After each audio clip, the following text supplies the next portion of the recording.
ओम श्री गणेशाय नमः। राधे राधे मेरे प्यारे भाइयों बहनों माताओं व बंधुओं, संस्कार की बातें चैनल में आपका स्वागत है। बंधुओं, फागुन मास चल रहा है और मैं फागुन मास में आपके लिए श्री शिव महापुराण की कथा लेकर आई हूँ। बंधुओं, फागुन मास में भगवान शिव की पूजा आराधना का, भगवान शिव की कथाएं सुनने का, भगवान शिव के स्तोत्र सुनने का बहुत अधिक महत्व है। सो बंधुओं, आप फागुन मास में भगवान शिव की इन कथाओं को अवश्य सुने और जीवन में हर कष्ट से मुक्ति पाएं।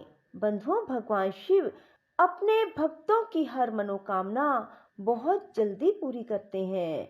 सो बंधुओं, आप फागुन मास में रोजाना श्री शिव महापुराण की कथा सुने और अपने जीवन के सभी कष्टों का अंत करें और अपने जीवन में आने वाले सभी कष्टों से मुक्ति पाएं। बंधुओं, यदि आपने हमारे चैनल को अब तक सब्सक्राइब नहीं किया तो जरूर करें और बेल आइकन दबाना ना भूलें ताकि आपको हमारी आने वाली सभी वीडियोस की जानकारी सबसे पहले हो सके। बंधुओं, वीडियो को पूरी सुने।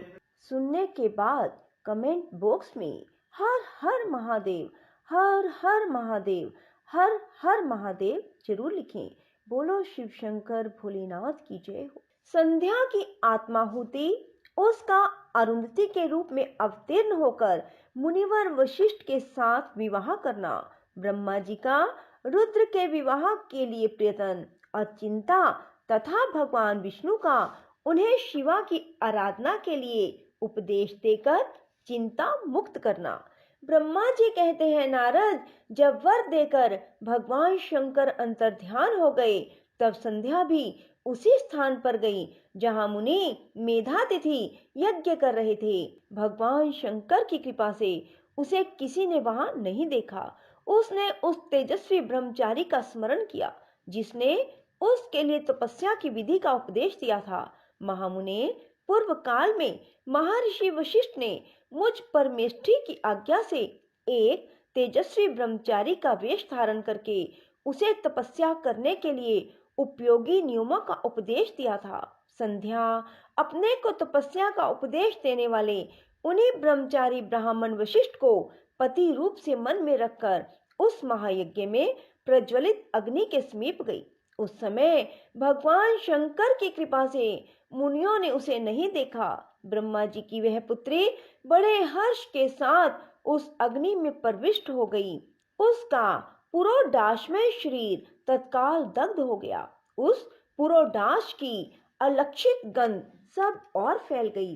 अग्नि ने भगवान शंकर की आज्ञा से उसके स्वर्ण जैसे शरीर को जलाकर शुद्ध करके पुनः सूर्य मंडल में पहुंचा दिया। तब सूर्य ने पितरों और देवताओं की तृप्ति के लिए उसे दो भागों में विभक्त करके अपने रथ में स्थापित कर दिया। मुनीश्वर, उसके शरीर का ऊपरी भाग प्रातः संध्या हुआ जो दिन और रात के बीच में पड़ने वाली आदि संध्या है, तथा उसके शरीर का शेष भाग साय संध्या हुआ जो दिन और रात के मध्य में होने वाली अंतिम संध्या है।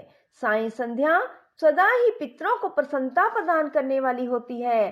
सूर्योदय से पहले जब अरुणोदय हो, प्राची के क्षितिज में लाली छा जाए, तब प्रातः संध्या प्रकट होती है जो देवताओं को प्रसन्न करने वाली है। जब लाल कमल के समान सूर्य अस्त हो जाते हैं, उसी समय सदा साय संध्या का उदय होता है जो पितरों को आनंद प्रदान करने वाली है। परम दयालु भगवान शिव ने उनके मन सहित प्राणों को दिव्य शरीर से युक्त देहधारी बना दिया। जब मुनि के यज्ञ की समाप्ति का अवसर आया, तब वह अग्नि की ज्वाला में महर्षि मेधातिथि को तपाए हुए स्वर्ण की सी कांति वाली पुत्री के रूप में प्राप्त हुई। मुनि ने बड़े आमोद के साथ उस समय उस पुत्री को ग्रहण किया। मुने, उन्होंने यज्ञ के लिए उसे नहलाकर अपनी गोद में बिठा लिया। शिष्यों से घिरे हुए महामुनि मेधातिथि को वहां बड़ा आनंद प्राप्त हुआ। उन्होंने उसका नाम अरुंधति रखा, वह किसी भी कारण से धर्म का अवरोध नहीं करती थी। अतः उसी गुण के कारण उसने स्वयं यह त्रिभुवन विख्यात नाम प्राप्त किया। देव ऋषि यज्ञ को समाप्त करके कृतकृत्य हो वे मुनि पुत्री की प्राप्ति होने से बहुत प्रसन्न थे और अपने शिष्यों के साथ आश्रम में रहकर सदा उसी का लालन पालन करते थे। देवी अरुंधति चंद्रभागा नदी के तट पर तापस अरण्य के भीतर मुनिवर मेधातिथि के उस आश्रम में धीरे धीरे बड़ी होने लगी। जब वह विवाह के योग्य हो गई तब मैंने विष्णु और महेश्वर ने मिलकर मुझ ब्रह्मा के पुत्र वशिष्ठ के साथ उसका विवाह करा दिया। ब्रह्मा विष्णु महेश के हाथों से निकले हुए जल से क्षिप्रा आदि 7 परम पवित्र नदियां उत्पन्न हुई। मुनि मेधातिथि की पुत्री महासाध्वी अरुंधति समस्त पतिव्रताओं में श्रेष्ठ थी। वह महर्षि वशिष्ठ को पति रूप में पाकर उनके साथ बड़ी शोभा पाने लगी। शक्ति आदि शुभ एवं श्रेष्ठ पुत्र उत्पन्न हुए। मुनि श्रेष्ठ वह प्रियतम पति वशिष्ठ को पाकर विशेष शोभा पाने लगी। मुनि शिरोमणे, इस प्रकार मैंने तुम्हारे समक्ष संध्या के पवित्र चरित्र का वर्णन किया, जो समस्त कामनाओं के फलों को देने वाला परम पावन और दिव्य है। जो स्त्री या शुभ व्रत का आचरण करने वाला पुरुष इस प्रसंग को सुनता है वह संपूर्ण कामनाओं को प्राप्त कर लेता है। इसमें अन्यथा विचार करने की कोई आवश्यकता ही नहीं है। प्रजापति ब्रह्मा जी की यह बात सुनकर नारद जी का मन प्रसन्न हो गया। वे इस प्रकार बोले। नारद जी ने कहा, ब्रह्मन, आपने अरुंधति की तथा पूर्व जन्म में उसके स्वरूप भूता संध्या की बड़ी उत्तम दिव्य कथा सुनाई है, जो शिव भक्ति की वृद्धि करने वाली है। धर्म के अब आप भगवान शिव के उस परम पवित्र चरित्र का वर्णन कीजिए, जो दूसरों के पापों का विनाश करने वाला उत्तम एवं मंगलदायक है। जब कामदेव रति से विवाह करके हर्ष पूर्वक चला गया, दक्ष आदि अन्य मुनि भी जब अपने अपने स्थान को पधारे, जब संध्या तपस्या करने के लिए चली गई, उसके बाद वहां क्या हुआ? ब्रह्मा जी ने कहा, विप्रवर नारद, तुम धन्य हो, भगवान शिव के सेवक हो, अतः शिव की लीला से युक्त जो उनका शुभ चरित्र है उसे भक्ति पूर्वक सुनो। तात पूर्व काल में एक बार जब मोह में पड़ गया और भगवान शंकर ने मेरा उपहास किया, तब मुझे बड़ा क्षोभ हुआ। वस्तुतः शिव की माया ने मुझे मोह लिया था, इसलिए मैं भगवान शिव के प्रति ईर्ष्या करने लगा। किस प्रकार सो बताता हूँ, सुनो। मैं उस स्थान पर गया जहाँ दक्ष राज मुनि उपस्थित थे, वहीं रति के साथ कामदेव भी था। नारद, उस समय मैंने बड़ी प्रसन्नता के साथ दक्ष और दूसरे पुत्रों को संबोधित करके वार्तालाप आरंभ किया। उस वार्तालाप के समय मैं शिव की माया से पूर्णतया मोहित था। अतः मैंने कहा, पुत्रों, तुम्हें ऐसा प्रयत्न करना चाहिए जिससे महादेव जी किसी कमनीय कांति वाली स्त्री का पानी ग्रहण करें। इसके बाद मैंने भगवान शिव को मोहित करने का भार रति सहित कामदेव को सौंपा।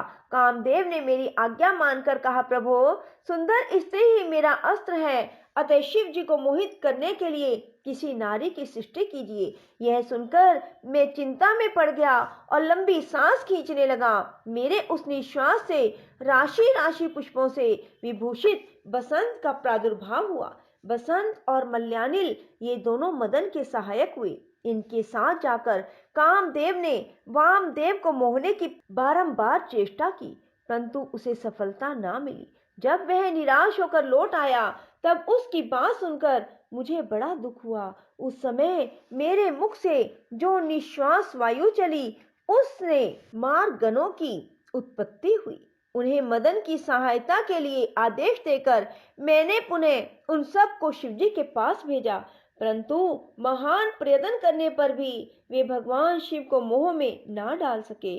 काम सब परिवार लौटकर आया और मुझे प्रणाम करके अपने स्थान को चला गया।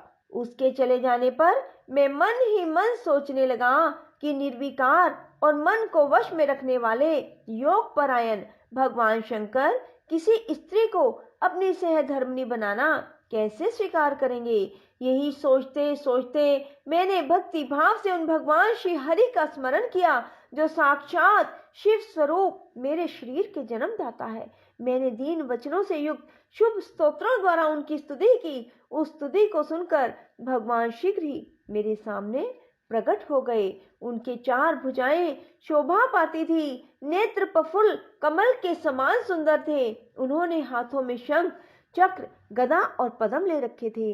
उनके श्याम शरीर पर पीतांबर की बड़ी शोभा हो रही थी। वे भगवान श्री हरि भगत प्रिय हैं। अपने भगत उन्हें बहुत प्यारे हैं।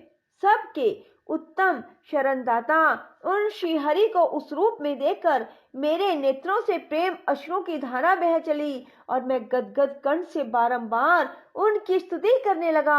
मेरे उस स्तोत्र को सुनकर अपने भक्तों के दुख दूर करने वाले भगवान विष्णु बहुत प्रसन्न हुए और शरण में आए हुए मुझ ब्रह्मा से बोले, महाप्राज्ञ विधाते लोक सृष्टा ब्रह्मन, तुम धन्य हो। बताओ तुमने किस लिए आज मेरा स्मरण किया, किस निमित्त से यह स्तुति की जा रही है। तुम पर कौन सा महान दुख आ पड़ा है, उसे मेरे सामने इस समय कहो, मैं वह सारा दुख मिटा दूंगा। इस विषय में कोई संदेह या अन्यथा विचार नहीं करना चाहिए। बोलो शिव शंकर भोलेनाथ की जय हो। राधे राधे, जय श्री कृष्णा। बंधुओं, यदि आपको हमारी वीडियो पसंद आए तो इसे लाइक करें और शेयर भी जरूर करें। धन्यवाद।